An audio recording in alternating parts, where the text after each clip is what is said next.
Ça faisait longtemps qu'on n'avait pas ressenti une telle excitation pour le match. Bienvenue à tous, bienvenue pour cette vidéo. On va faire l'avant-match du Real contre le Barça. Je vais vous parler d'abord des formes des deux équipes et ensuite je vous donnerai mon prono en faisant le focus sur Rafinha si t'as bien vu la miniature. Alors, faisons simple, commençons par le Real. Le Real, c'est 4 victoires lors des 5 derniers matchs. Statistiquement ça va, ils ont gagné 2-1 contre le Celta Vigo, mais le Real a pour moi deux problèmes. Déjà, il y a le problème extrasportif. Alors, extrasportif, on a Bellingham qui récemment a dit enfin, il n'a pas dit, mais son entourage aurait indiqué que Bellingham ne serait pas heureux au Real Madrid actuellement, car Mbappé prend beaucoup de place, parce que lui-même, il est frustré en tant que joueur individuellement. On a Vinicius qui un coup joue bien, un coup joue pas bien. Malheureusement, il y a toujours ces problèmes qu'il a parfois par soit par le comportement qu'ont les autres vis-à-vis de lui, et ce indépendamment de ce qu'il est, parce qu'il faut traiter les choses comme elles le sont, c'est-à-dire s'il y a du racisme, faut sanctionner, etc. Mais aussi Vinicius est un joueur qui parfois va, par son comportement, inciter d'autres joueurs à avoir un conflit avec lui sans que ce soit lié au racisme ou pas quoi que ce soit. Et ça n'excuse pas le comportement raciste de certains, on se met d'accord bien sûr, mais Vinicius c'est un joueur qui est très, voilà, très clivant. Et on a Mbappé et son histoire, l'équipe de France qui s'est passée, le fait qu'il ne soit pas allé en sélection, ajouter à ça l'histoire de la Suède qu'on va pas détailler parce que on ne sait pas ce qui s'est passé, mais tout ça pour dire que Mbappé à l'heure actuelle, il peut pas être bien mentalement. Et c'est pas parce qu'il a marqué lors du dernier match que forcément ça se passe bien. À tout moment, il peut se passer quelque chose qui va le faire chuter. L'enquête évolue, donc on apprend que finalement il va devoir y aller, forcément ça pèse, etc. Je sais pas s'il est coupable ou pas, encore une fois on s'en fout, enfin on s'en fout dans le sens où on sait pas, donc on va pas s'en mêler, mais voilà, extra sportivement, on peut pas dire qu'Mbappé soit au top de sa forme et le football doit être secondaire, surtout lorsqu'on t'accuse de V. Bref, donc extra sportivement, les Real Madrid déjà est pas au top de sa forme. Ensuite, d'un point de vue sportif, comme on l'a dit, il y a les stats, 4 victoires en 5 matchs, donc ça va. Mais au niveau du jeu, moi le Real il m'impressionne pas du tout. Collectivement, ils ont l'un des jeux les moins aboutis des dernières années. Et là, vous allez me dire, oui, le Real Madrid n'a jamais été cette équipe qui avait un grand jeu de possession, etc. Oui, c'est vrai. Mais le Real Madrid, à défaut d'avoir de la possession, ils ont toujours eu un certain niveau de maîtrise. Ils ont toujours eu de la maîtrise sur le ballon. Ils avaient quand même le ballon, même si ça faisait pas des grands tiki-taka, etc. Mais ils avaient la balle. Et ça, c'était symbolisé par Kroos. Il y avait quand même une maîtrise du ballon, de ce qu'il faisait là cette année. T'as vraiment l'impression que le ballon, il va être donné aux attaquants et on leur dit débrouillez-vous. Mbappé, débrouille-toi. Vinicius, débrouille-toi. Rodrigo, débrouille-toi. Il n'y a pas de construction, il n'y a pas de création. Je sens pas la patte d'Ancelotti cette année. Cette année, je la sens vraiment pas. D'habitude, il y avait quelque chose quand même là, cette année, je trouve que dans le jeu, ça va pas. Ça va pas dans le jeu. Et t'as ça, associé au fait que les joueurs du Real sont à un niveau physique très différent. Vinicius, ça va. Il y a des moments où ça va, il y a des moments où ça va pas. Ça dépend des matchs. Il y a des matchs où il est bon, il y a des matchs où il est moins bon, mais globalement, dans l'ensemble, je trouve que Vinicius est moins bon que l'année dernière. Quant à Bellingham, j'en parle même pas. Bellingham, il est vraiment à un état de forme qui a des années-lumière de l'année dernière. Alors certes, il joue pas tout le temps à son poste, etc. Mais tu sens que le fait qu'il a été blessé, le fait qu'il soit plus au même poste, il y a un manque de confiance. C'est compliqué pour Bellingham. C'est compliqué, même si il défend beaucoup. Ça, on peut pas lui enlever. Il défend beaucoup. Il a un apport quand même sur l'offensive. Je dis pas qu'il ne fait rien, mais on est quand même assez loin du Bellingham flamboyant de l'année dernière, pardon. Et Rodrigo c'est un peu le sacrifié au final, hein. Rodrigo, un coup il joue pas, il enchaîne pas, donc du coup c'est difficile pour lui de continuer à mettre des buts, continuer à être décisif lorsque tu joues un match, après t'es remplaçant sur le deuxième match, après tu vas jouer 30 minutes. Donc je trouve que pour le Real Madrid, même s'il y a les victoires, il manque quelque chose, c'est pas évident. Et il y a des blessures, celle de Carvajal, on va revenir dessus après. Tout ça fait que voilà, c'est une situation qui est très compliquée pour le Real Madrid pour ce Classico, même si bien évidemment il n'y a pas d'urgence, ils sont pas à 9 points non plus, ils ont 24 points pardon en 30 matchs, ce qui est bien, en vrai 7 victoires, 3 nuls, ils sont invaincus cette saison, donc c'est quand même important de le souligner. Ensuite, on a le Barça. Alors le Barça, eux aussi, c'est 4 victoires lors des 5 derniers matchs, ils avaient perdu 4-2 Je me souviens plus contre qui, mais ils avaient perdu l'un des matchs. Mais 9 victoires sur 10, eux, ils sont en forme. Et de leur côté, je pense, ce qui va dénoter par rapport au Real, c'est eux, ils ont un jeu collectif. Ils ont une identité de jeu qui est aboutie. Hansi Flick, il est venu et il a mis en place sa patte. Voilà. Ça ne veut pas dire que le jeu du Barça est parfait, c'est pas le cas, mais ils arrivent, ils ont leur jeu de possession, ils s'instaurent et du coup ça donne un Barça qui a clairement une idée de ce qu'elle veut produire sur le terrain dès qu'elle commence le match.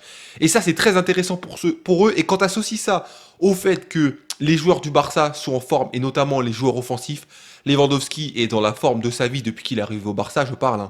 Depuis qu'il est au Barça, c'est le meilleur Lewandowski barcelonais. Ça, sans la moindre hésitation. Ensuite, on a Yamal qui est en grande forme comme d'habitude. Il a beau enchaîner les matchs, pour l'instant, ça se passe bien. On lui souhaite que ça continue. Et on a Rafinha.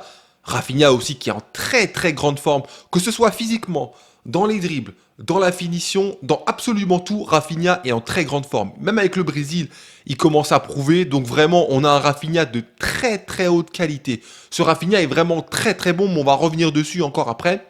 Globalement, offensivement, ça va. Ils ont un milieu de terrain qui instaure ce jeu de possession. Défensivement, Koundé est là. Maintenant, le problème du Barça, pour moi, le problème numéro 1, c'est leur défense. Même si Koundé, lui, il évolue à un très haut niveau cette année, l'ensemble de la défense, elle est pas rassurante. Si vous avez regardé le dernier match contre Séville, Barcelone, ils auraient pu se faire ouvrir. Plusieurs fois, il y a eu des contres de Séville. Séville, ils ont très mal négocié leurs contres, qui fait qu'au final, le Barça s'est retrouvé à prendre qu'un but alors qu'ils auraient pu en prendre beaucoup plus. Donc vraiment, dans l'aspect défensif, tu sens que ce Barça, c'est pas la meilleure équipe. En plus, ils ont pris un but lors de 7 des 10 matchs de championnat. Donc ça montre une équipe qui est pas ultra solide. Ils ont pris 2 buts contre Monaco, ils ont perdu contre Monaco, même si il y a eu le carton rouge qui a influé sur le match, je vous l'accorde, mais malgré tout, le carton rouge, il était mérité. Donc ils ont perdu, c'était mérité. Donc c'est pas la première fois que ça leur arrivait l'année dernière contre le Paris Saint-Germain. Donc il y a ça, le fait que le Barça va peut-être avoir du mal dans des grands matchs parce que c'est pas la même façon d'appréhender. Quand tu vas affronter une équipe qui est plus faible que toi, tu vas pas appréhender de la même façon que lorsque tu vas affronter le Real, le Bayern, des équipes qui vont te regarder droit dans les yeux. Le Barça est une équipe qui est jeune quand même. Les Yamal, c'est jeune. Pedri, c'est jeune. Il y a beaucoup de joueurs jeunes. Donc l'inexpérience dans des matchs comme ça va jouer. Plus grand joueur actuel du Barça, Lewandowski. Lewandowski en championnat, contre des équipes moyennes, petites, etc. Il fait le boulot et c'est à son mérite parce que c'est pas facile, certes, etc. Mais c'est pas du tout le même Lewandowski que lorsqu'on se retrouve dans un grand match. On sait très bien que Lewandowski, dans un grand match, il a du mal à s'imposer. Il a beaucoup de mal à s'imposer. Ça a toujours été ça dans sa carrière. Et malheureusement, c'est le symbole de ce Barça actuel. On ne sait pas ce que ce Barça vaut contre une grosse équipe. Donc qu'est-ce qui va se passer contre le Real samedi? C'est une question qu'on se pose. Et c'est intéressant. Maintenant, je vous propose de venir sur le focus. Pourquoi Rafinha? Alors, il va y avoir des duels dans le duel, dans ce match. Yamal va affronter Mendy. Ça va être dur pour Yamal, l'air de rien. Parce que Mendy, c'est peut-être pas le meilleur latéral offensif, mais défensivement, c'est l'un des meilleurs latéraux du monde. Il est très très fort défensivement, Mendy. Donc là, Yamal, il va avoir un vrai test et ça va être très dur de passer Mendy. Vraiment très très dur. Donc je pense que Yamal va pas passer une bonne journée, par exemple. Vinicius à gauche, il va affronter Koundé. Comme on l'a dit, Koundé, il est en très grande forme. Donc ça va être compliqué aussi pour le mec en face, que ce soit Mbappé qu'il connaît ou que ce soit Vinicius. Ça va pas être facile de faire face à Koundé. Je pense que Koundé va faire un bon match. Ça va pas être facile de passer ce Koundé-là. Et on a Rafinha qui va faire face. Normalement, il devait faire face à Carvajal, mais comme vous le savez, Carvajal s'est malheureusement blessé pour une durée très très longue. Et donc, Rafinha va faire face à Lucas Vazquez. Et Lucas Vazquez, c'est pas un mauvais défenseur, il n'y a pas de souci. Mais c'est juste que Lucas Vazquez, à la base, c'est pas un défenseur. C'est un milieu de terrain qu'on a repositionné en défense. Et Lucas Vazquez, dans un match comme ça, face à un Rafinha qui est au top de sa forme, moi, je pense que Rafinha va le manger. Je pense qu'il va le manger. Je vois pas Lucas Vazquez bien défendre sur 80-90 minutes face à un Rafinha de ce niveau-là. Et à partir du moment où Rafinha il fait des choses horribles à Lucas Vazquez, je vois pas comment le Real va se sortir. Parce que le Real, aujourd'hui, ils sont dans la position de l'équipe qui doit absolument gagner le match. S'il y a match nul, c'est le Barça qui sortira vainqueur parce que le Barça se déplace, parce que le Barça a 3 points d'avance, et parce que du coup, la seule façon que le Real aura de résorber cet écart, c'est le match retour qui se jouera au Camp Nou.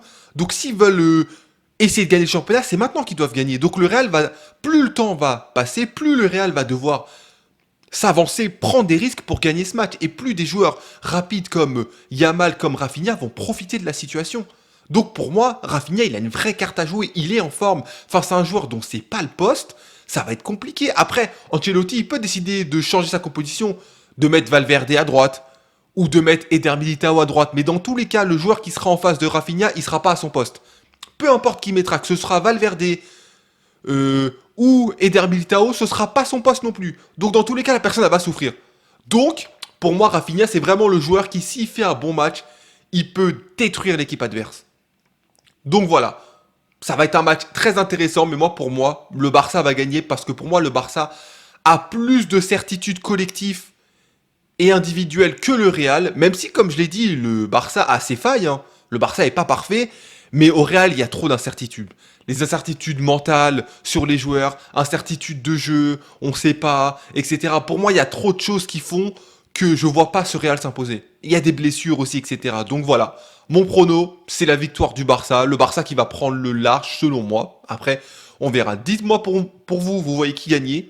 Pourquoi? On en discute dans les commentaires et je vous dis à la prochaine. Ciao.